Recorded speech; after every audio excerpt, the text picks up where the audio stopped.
Good morning, it's your boy Locked In with Manny, and we're here with another video. Before we get into it, make sure you like, comment, and hit that subscribe button. Today we're going to talk about reciprocation.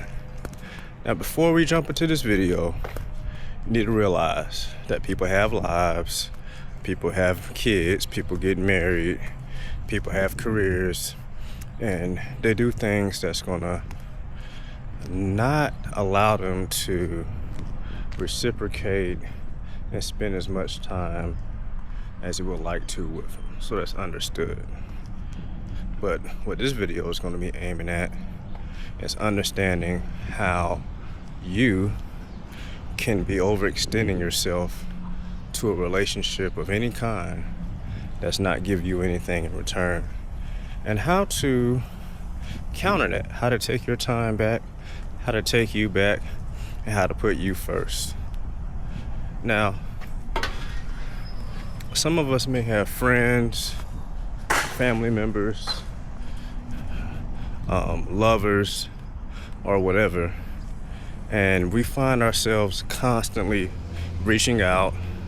Hey, when are you gonna come visit? Hey, I got some extra tickets to this event. Hey, I'm thinking about doing this. I think it'd be cool to do. And they never show up. They barely pick up the phone. They start acting funny. And you notice all of these things when you start achieving certain things in your life. You moved away from home. You got into a certain income bracket.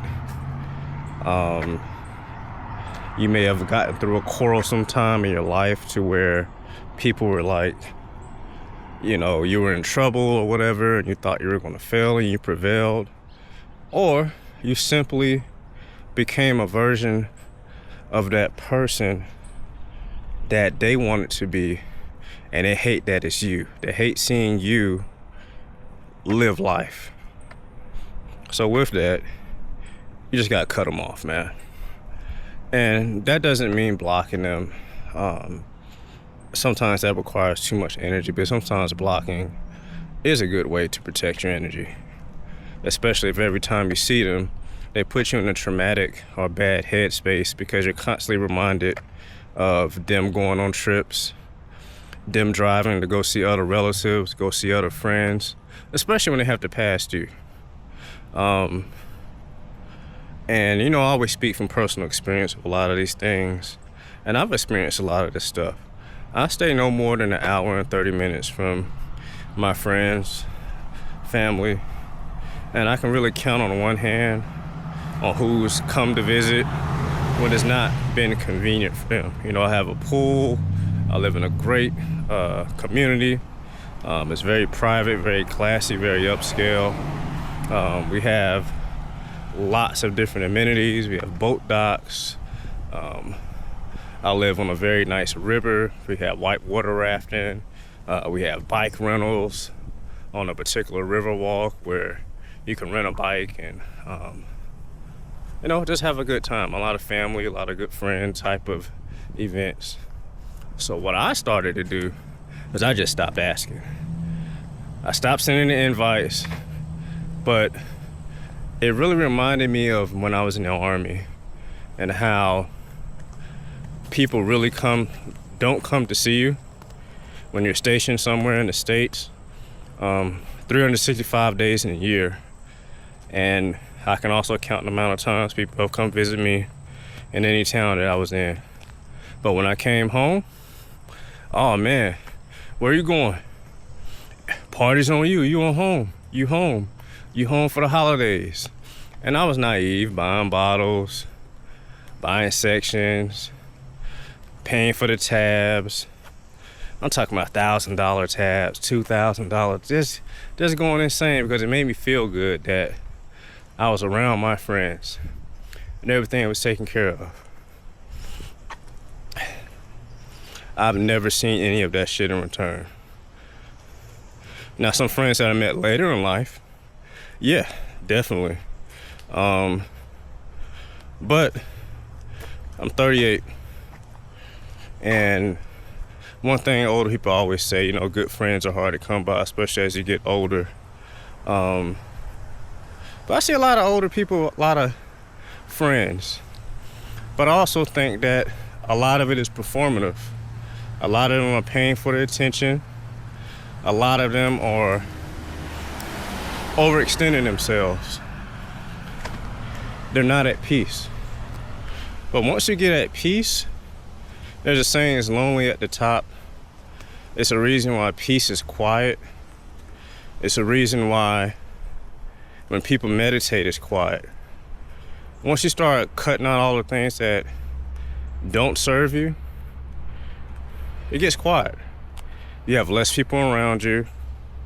If you're married, you're probably gonna be around your wife or your husband most of the time. May have a few friends here and there. May have lost some friends here and there as you move into a marriage, as you have a family, or as you just excel in life, you know. And a lot of this is coming off the dome. I probably should carry a notebook so I can stay on topic, but I'm trying my best to just come off the top of the dome on this, like Lil Wayne. But, you know, you start putting yourself first. If you want to, you're going to outgrow people. Definitely. If you're a grown person. If you continue to do the same thing over and over and expect growth, it's never going to happen. And with that, it's not about being comfortable. Because hell, I'm comfortable in some ways in my life right now, but there's a lot of things I'm uncomfortable with, which, you know, requires me to do things like work out, make sure I'm getting, now my goal is 20,000 steps a day. It was 10,000 3 weeks ago, because I want to improve my body. I can't do a lot of the things I did in my 20s where I could go run off some weight and this and that. Now I have to methodically eat right. I have to methodically train. I have to do a lot of things that, what is she looking at? I have to do a lot of things that are gonna help me get to where I need to get to. And that requires, just like my tail end of the Army, I had to go run at night. You know, I wanted to be, to keep up with paratroopers. You know, being airborne, you gotta be able to run.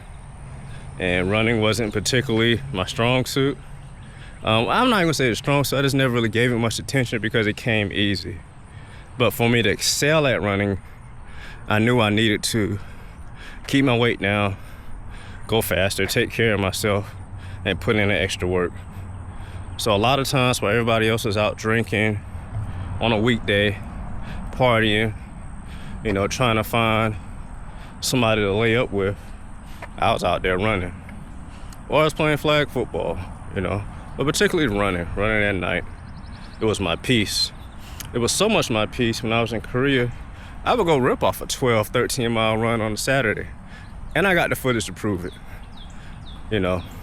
But getting back on topic, you have to put yourself in these spaces that you desire to be in and people that you want to be around. Now sometimes you get in these spaces, you realize you don't even want to be around these people. Fake ass people, man. You really realize that. You're like, man, I work so hard to want to get in the space to be around some of these uppity ends or uppity people, and they're fake as hell, you know. So when you're doing this, you got to make sure you always remain true to yourself. If a certain concert you want to go to it. If you're black like me and you like rock music like me, go to a rock concert. Who cares if you're cool or not? You can go and be cool and like what you like. You can drive a Honda Civic Type R and be cool. You can go get an AMG GT63 and be cool and be in depth. But for what? Do you really enjoy that car? Or if you're from Atlanta like me, are you trying to blend in with the Joneses? Because a lot of people move to Atlanta making great money, with a nice basic car that was happy because maybe they were from the city and didn't really need to drive the damn thing. It was just a commuter vehicle, and they had money to go spend a couple of weeks in another country if they want to. But now you're throwing that money into some asset to look like something, to feel like something that's not even important, to impress these people that don't even want to be around you if you didn't even have it or even look like you have it. You know, what matters is when you're in these spaces that matter, that you're actually getting in these rooms, you're actually getting these jobs and these careers, you're actually comfortable, you're actually stacking cheese in real life because it's real. And you wouldn't have gotten there if you just didn't, if you were just so much a people pleaser. And being a people pleaser is just a downfall to a lot of people because you never really get to yourself. You never reciprocate to you. You never give back to yourself, especially men. The amount of men who were raised to give everything to a woman without her earning anything just because of the fact she's a woman. Just romance off the rip, flowers, all of these things, courting. You shouldn't be courting a woman you just met. When you're dating somebody in the beginning, it should be very minimal effort. You're getting to know them. It shouldn't be a $300-400 dinner or a $300-400 date on a first date. No way. I make 6 figures. I wouldn't do that. I used to do it when I made less. Paycheck to paycheck, showing up with a bottle of Moscato and roses, taking them chicks to nice restaurants in Atlanta. When I was barely out of high school, yes, I had a job. Yes, I saved my money and I hustled on the side. But when I look back, I could have put that money into some type of certification. Something. It was a good lesson, and I'm glad I learned those lessons so I can share it with y'all and help y'all get better. But all that stuff is performative. It's just really unnecessary. And it's the same thing with friendships. You're having all these parties, all of these things, all of these people who I guarantee you are not going to show up to your funeral. I've been away too many funerals these past couple of years, and all of these people that used to be hooting and hollering and coming through and eating and drinking and having all these wonderful things to say, nah, bro. Half of them don't show up. And some of them gonna do the same thing when you die. They gonna come, eat your food, talk shit about you, and leave. Same thing they gonna do, you have this crazy party. So now I'm like, man, I wanna have like a milestone birthday for my 40th. Well, I'm kinda like, am I doing it for people to flex? Or am I doing it for myself? And this is the year of my 20th high school reunion. And I was on a planning committee. Complete shit show. Complete, just not a good group of people, except for a few people. And I won't name their names. But it gave, I'm gonna shit on everybody from 20 years ago that didn't see me. And I wanna be shown to be some type of high-class socialite and flex. For me, I just wanted genuine connection just to see people. But I saw a lot of people just weren't doing too well. Super beat down by life, super anxious, weed heads, just not really my space, you know. And I thought to myself, do I want to continue to pour into this performative act, this performative bullshit? Or am I good with just continuing to live my life, grow, travel, and cultivate my peace and cultivate my self-love and feed into that? And I made a decision to just step away silently. I didn't tell anybody I was doing anything. I just stepped away for my peace. And just learning that I don't have to commit to anything. I have to commit to myself, commit to God, commit to my vision, commit to my goals. Because people come and go. My life is going to end one day. I'm going to be right in that ground. Probably have a tree grow on top of me. You know. But one thing I do know is that every goal that I've been setting, no matter how long it takes me, I've took a shot at it. Some shit I failed. I fucking failed, dude. But it's okay. I got up, dust myself off, just like when I used to jump out of airplanes, dump myself off, pat my parachute up, throw it on my back, and walk it off and keep going. And that's life. Shit that I fail at, pack it up in my bag, put it on my back, lick my wounds, and go regroup. Now I take the stuff out the bag, I look at what I did wrong, what were my shortcomings, and I say, okay, these are the things that I need to improve on. What can we do better? Army taught me that. We would go to training events, JRTC, and we would do reviews to say, hey, this is what we did wrong. Because during that time, you're having like little guides with you, and they're called observers, and they're observing you, and they're grading you on every little single thing that you do. So you take that back as a leader. You talk to your unit, your soldiers, you say, hey, this is what we can do better. This is what we need to do to be more effective, to be more lethal. And you can just apply those same things to life. You start looking at all the people that don't reciprocate, don't make the slightest effort. I have a guy that's like a father figure to me. Just had his heart replaced. He sends me a biblical text every morning, has not missed a day for about 4 years. And if he does, I'm checking on him to see if he's still ticking. Call him once or twice a week. We talk, have some laughs. Now, he's had some ups and downs in life, and never judged him. Just been there, been a listening ear, been a realistic ear. Same thing for me. He's actually one of the men that were my mentors. He's actually one of my mentors, one of my law enforcement mentors. He was a federal police officer, and was also a federal agent, and they both, helped me out.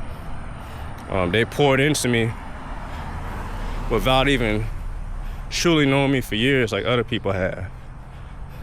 So I learned at that time, which was in my early 20s, that maybe you should start strategically placing people in your life that are going to help you grow. People that are going to hold you accountable besides yourself. And people that are going to challenge you. Now, with that,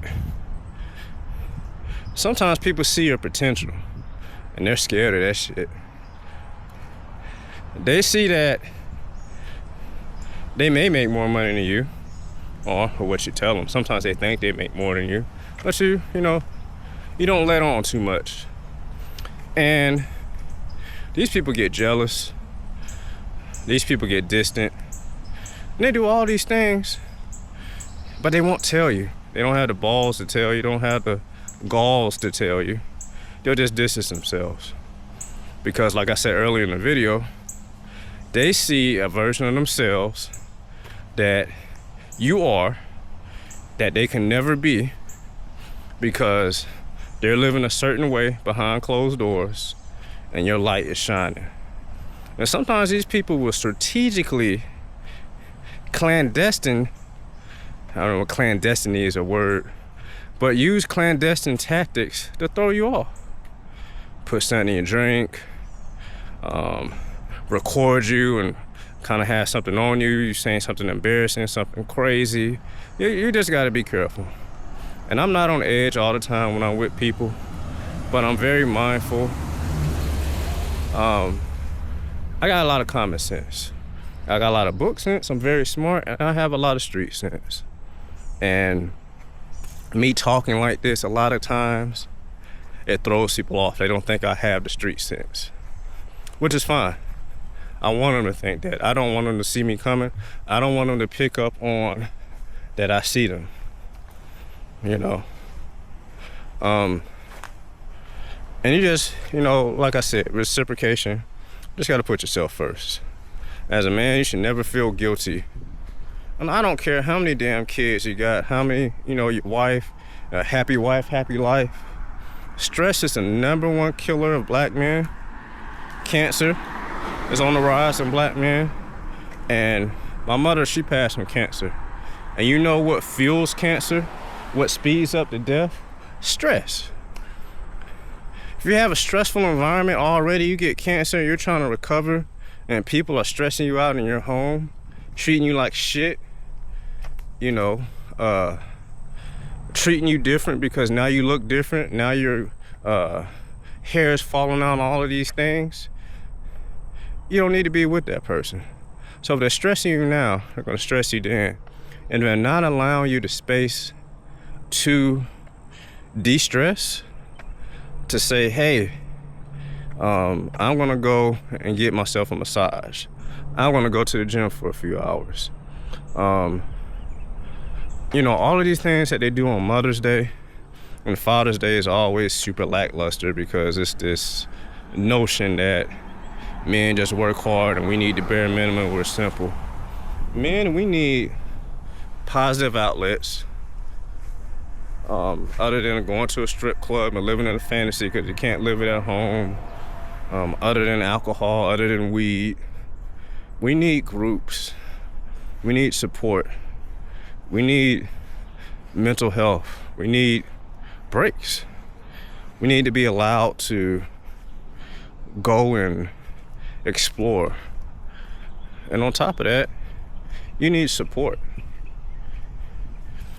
So many men out here that are just being a breadwinner with no support, who's constantly being berated by everyone. Now, it's not a limiting belief. It's more of a realistic one for me. But I think the black man is one of the most disrespected men on this planet. And that comes from a place that I've been in just several different rooms, several different environments that I can really speak on. I have my receipts. But we have to work 3 times as hard. We don't have the added value of sleeping our way to the top, of being that strategic with a lot of the things that we're trying to achieve.